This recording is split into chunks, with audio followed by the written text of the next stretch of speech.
ठीक है, लेकिन उसके अलावा मैथ्स के बहुत सारे टूल्स होते हैं जो इंटरनेशनल लेवल पे हैं। तो जब हमारा ये जो करिकुलम है वो टिम्स को फॉलो करता है, तो why should we not have a math lab in our work places. So ये आपको मैंने एक idea, I have thrown this idea for you, कि जब आप वापस अपनी डिस्ट्रिक्ट्स में जाएं तो कुछ कोशिश करें इसके लिए, may be something good can happen in the coming years. So math lab approach यही है कि एक लैब होती है, उसके अंदर सब काम करते हैं, ठीक है, स्टूडेंट्स वहाँ जाके काम करते हैं, they can move around, they can discuss. तो आप सब जानते हैं कि बच्चे तो इन्हीं चीज़ों को पसंद करते हैं, एक्टिविटीज़ को। These are 21st century students, these are not the students of our time और आवर फोर फादर्स टाइम। वो लोग तो अब टीवी के ऊपर देखते हैं तो वो चाहते हैं कि जिस तरह का टीवी के अंदर टीचर नजर आ रहा है ना यूट्यूब किड्स के ऊपर, उस तरह का टीचर हमें स्कूल में क्यों नहीं मिलता।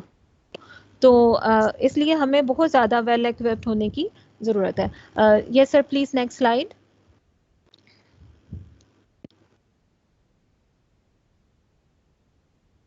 मेहताब साहिब जी, मैं कर सकती हूँ चेंज। डिस्कवरी अप्रोच, हाँ जी, डिस्कवरी के नाम से ही जाहिर है कि इसके अंदर कोई चीज़ डिस्कवर की जाती है।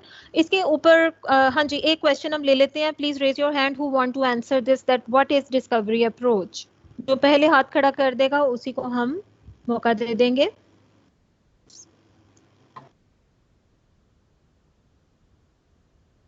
जी, raise your hands who would throw some light on this, that what is discovery approach। जी, मरियम इकबाल हमारे साथ मौजूद हैं, she has joined us as a guest। इनका माइक जी मैंने अलाउ प्लीज, कर दिया है। जी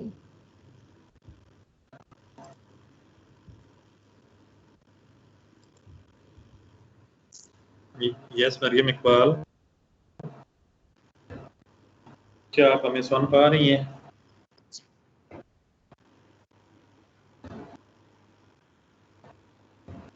हेलो जी, हेलो हेलो। जी मैम, आपकी आवाज़ हमें आ रही है। Please share your views. जी, डिस्कवरी अप्रोच जो होता है, हम बच्चों की प्रीवियस नॉलेज को चेक करते हैं कि बच्चे प्रीवियस नॉलेज के अकॉर्डिंग जो है वो न्यू कंसेप्ट को ले सकते हैं कि नहीं ले सकते। और इसमें फॉर इंस्टेंस अगर हम बच्चों को परसेंटेज का आइडिया देना चाह रहे हैं तो हम उनकी मल्टीप्लिकेशन और डिवीजन वगैरह का कंसेप्ट चेक कर सकते हैं। और उनको मतलब है कोई भी न्यू आइडिया देने से पहले उनकी प्रीवियस नॉलेज को जो है वो हम चेक करते हैं कि उनका क्या है इसमें नॉलेज। जी बिल्कुल बिल्कुल ठीक है।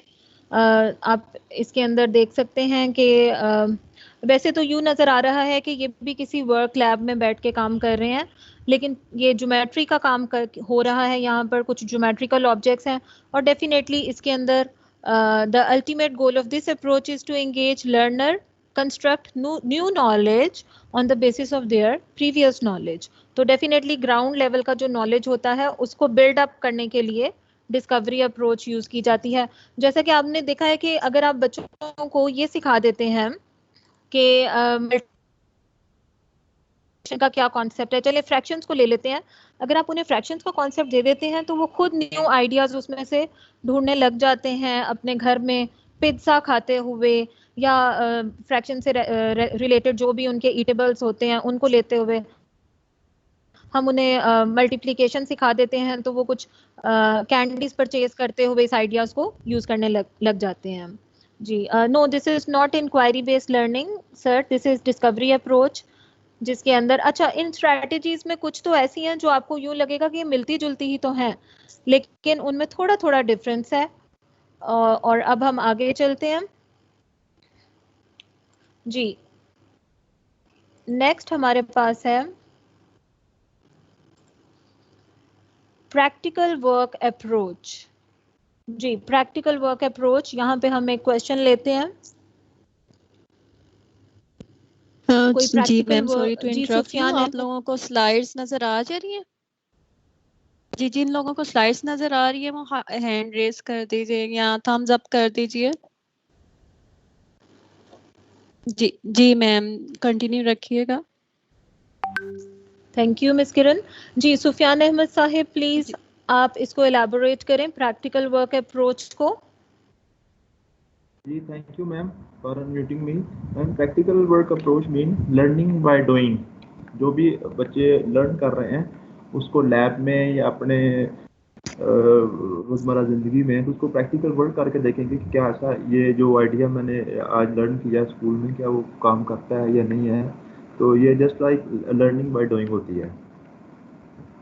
लर्निंग बाय डूइंग, बिल्कुल। और जब लर्निंग बाय डूइंग है तो ऑब्वियसली कॉन्क्रीट ऑब्जेक्ट्स भी इसमें आ जाते हैं, जैसा कि प्रैक्टिकल वर्क अप्रोच के नाम से ही शो हो रहा है कि इसके अंदर प्रैक्टिकल वर्क होगा। तो प्रैक्टिकल वर्क जो है इसमें, आप अगर इस स्लाइड को हम पढ़ें तो इसमें लिखा हुआ है कि learner manipulates concrete objects and perform activities to arrive at a conceptual understanding of phenomena, situation, or concept. Activities can be done in the garden, in the yard, in the field, in the school grounds, or anywhere as long as the safety of the learner is assured.